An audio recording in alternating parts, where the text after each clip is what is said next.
नमस्कार, मैं रचना शर्मा। चढ़ती कला टाइम टीवी देख रहे सभी दर्शकों का स्वागत करती हूं। आप देख रहे हैं टॉप 10 न्यूज।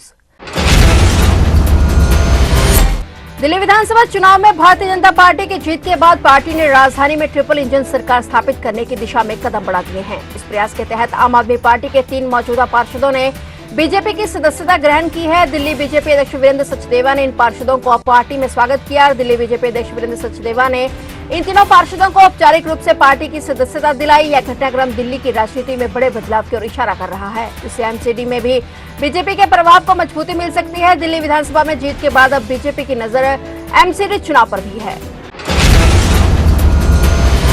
जम्मू कश्मीर के उपराज्यपाल मनोज सिन्हा ने आतंकवादी संगठनों से संबंध रखने के आरोप में 3 सरकारी कर्मचारियों को बर्खास्त कर दिया है, जिनमें पुलिस कांस्टेबल, शिक्षक और वन विभाग के कर्मचारी शामिल हैं। उपराज्यपाल ने भारतीय संविधान के अनुच्छेद 311(2) के तहत इन कर्मचारियों को बर्खास्त किया है, क्योंकि जांच में ये पाया गया कि इनकी आतंकवादी संगठनों से संबंध थे। यह कार्रवाई उपराज्यपाल द्वारा सुरक्षा समीक्षा बैठक के बाद किया गया है, जिसमें उन्होंने आतंकवादियों और उनके नेटवर्क के खिलाफ अभियान का निर्देश दिया था। सुरक्षा एजेंसियों ने इन कर्मचारियों को धोखेबाज और देशद्रोही करार दिया, जिन्होंने भारतीय राज्य से वेतन प्राप्त करने के बावजूद आतंकवादी गतिविधियों में भाग लिया। 2004 में जमानत मिलने के बाद अमेरिका भागे आरोपी को सबक सिखाते हुए पंजाब हरियाणा हाईकोर्ट ने उस पर 10,000 अमेरिकी डॉलर का जुर्माना लगाया है। साथ ही जुर्माने की राशि हाईकोर्ट बार क्लर्क एसोसिएशन में जमा करवाने का आदेश दिया है। अवतार सिंह पन्नू के खिलाफ 2004 में अमृतसर में धोखाधड़ी और अन्य धाराओं में एफआईआर दर्ज की गई थी। गिरफ्तारी के बाद उसे उसी वर्ष जमानत मिल गई थी, लेकिन इसके बाद वह अमेरिका भाग गया और ट्रायल से बचता रहा। 20 साल तक फरार रहा। 2006 में अदालत ने उसे भगोड़ा घोषित कर दिया। पन्नू की वकील ने दलील दी कि उस पर एफआईआर की जानकारी नहीं थी, क्योंकि वह अमेरिका में था और उसे कोई सम्मान नहीं मिला। कोर्ट ने कहा कि पन्नू को मामले की पूरी जानकारी थी, फिर भी उसने 20 साल तक कानून की प्रक्रिया से बचने की कोशिश की। हालांकि जब उसने भारत आकर आत्मसमर्पण करने की बात कही है, तो हाईकोर्ट ने उसे यह अंतिम अवसर दिया है। कोर्ट ने स्पष्ट किया कि यह पन्नू तय समय पर सरेंडर नहीं करता है, तो राज्य सरकार उसके खिलाफ उचित कानूनी कार्रवाई के लिए याचिका दायर कर सकती है। दिल्ली के पूर्व मुख्यमंत्री अरविंद केजरीवाल के बंगले के नवीनीकरण में अनियमितता की शिकायत के बाद केंद्रीय सतर्कता आयोग ने जांच के आदेश दिए हैं। सीवीसी ने 6 फ्लैग स्टाफ बंगले के नवीनीकरण की जांच शुरू कर दी है और आरोप है कि 40,000 वर्ग गज में फैली इस भव्य हवेली के निर्माण के लिए भवन निर्माण मानदंडों का उल्लंघन किया गया है। सीवीसी ने सीपीडब्ल्यूडी से इन आरोपों की विस्तृत जांच करने को कहा है कि 8 एकड़ में फैली एक भव्य हवेली के निर्माण के लिए भवन निर्माण मानदंड जारी किए गए थे। गौरतलब है कि अगर ये भ्रष्टाचार साबित होते हैं तो आपके कई बड़े नेताओं को फिर से जेल की हवा खानी पड़ सकती है।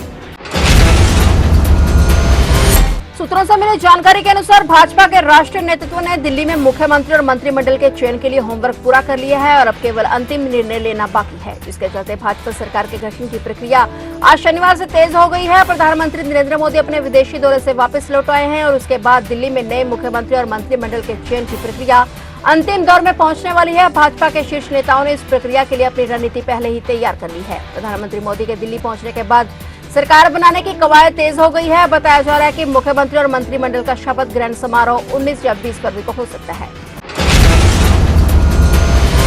मुख्यमंत्री नायब सिंह सैनी ने कहा कि युवाओं के रोजगार को सुरक्षित करने के लिए सरकार की तरफ से और भी कड़े कदम उठाए गए हैं। उन्होंने कहा कि डंकी के माध्यम से हमारे युवा बाहर जा रहे हैं, जो बहुत गलत है, लेकिन हमने प्रदेश में विदेश सहयोग विभाग का गठन किया है और इसके माध्यम से हम युवाओं को बाहर भेजने का काम करते हैं, सुरक्षित गति से करते हैं और इसे आगे बढ़ाने का काम करते हैं। उन्होंने बताया कि विदेश सहयोग के माध्यम से युवाओं का सिर्फ किराया ही लगता है, खर्चा नहीं होता है। वहीं उन्होंने कहा कि डंकी के जरिए लोगों को फंसाने वाले एजेंटों की लख्या नहीं।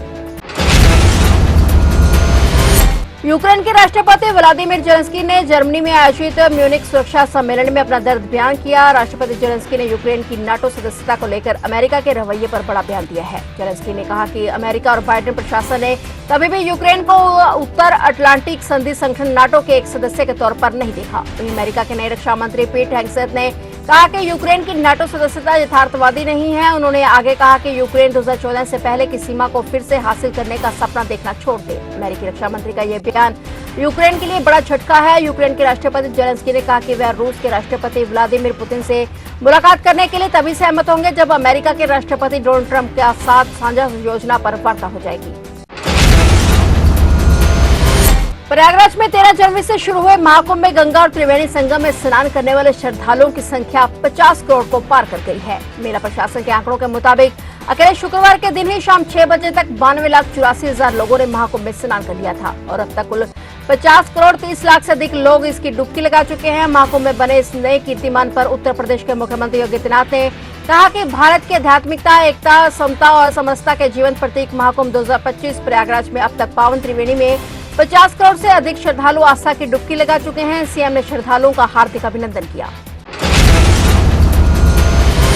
उत्तर प्रदेश के प्रयागराज जिले में मेजा में प्रयागराज मिर्जापुर हाईवे पर आज एक बड़ा हादसा हो गया। हादसे में 10 श्रद्धालुओं की मौत हो गई, जबकि 19 घायलों का अस्पताल में इलाज चल रहा है। प्रयागराज में श्रद्धालुओं से भरी बोलेरो और श्रद्धालुओं से ही भरी बस के बीच भीषण टक्कर हो गई। और जानकारी के मुताबिक छत्तीसगढ़ के कोरबा जिले से श्रद्धालुओं को लेकर महाकुंभ में स्नान करने के लिए आ रही एक बोलेरो प्रयागराज के मेजा थाना इलाके में पहुंचते ही मिर्जापुर प्रयागराज हाईवे पर मनुकेपुरा गांव के सामने बेकाबू हो गई और बोलेरो के सामने से आ रही एक बस से भीषण टक्कर हो गई। हादसे में बोलेरो बुरी तरह से क्षतिग्रस्त हो गई। बोलेरो में सवार सभी 10 श्रद्धालुओं ने मौके पर ही दम तोड़ दिया। पुलिस ने जेसीबी बुलाकर बोलेरो में फंसी लाशों को बाहर निकाला और बस में सवार घायलों को इलाज के लिए अस्पताल भेजा।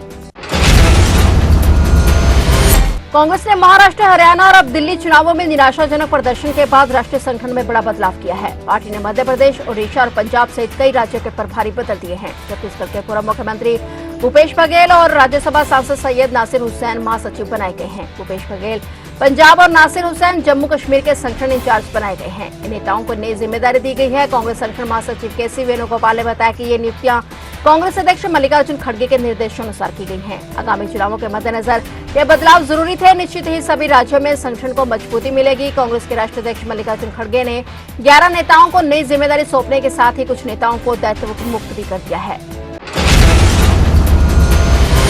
फिलहाल टॉप 10 न्यूज में इतना ही और नए समाचारों के साथ फिर से हाजिर होंगे। तब तक के लिए देखते रहिए चढ़ती कला टाइम टीवी।